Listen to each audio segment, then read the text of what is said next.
Nandito naman tayo sa paborito nating hotel sa Baguio, ang Lemonade Hotel. Yan po.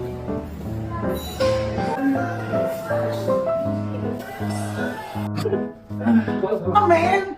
Ito ka na, kasama to ulit. Hindi na kami. Saan tayo? Upload next. Upload next.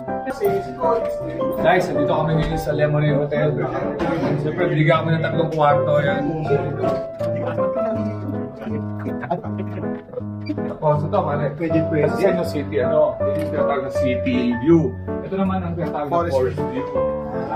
So sa Lemonade, may dalawang view. City view at forest view. Pero ang pinakamahalagang view, I love you. Hindi nga natin. Ito, yan. Yan. Pare. Yan ang view. Yan. We are the Community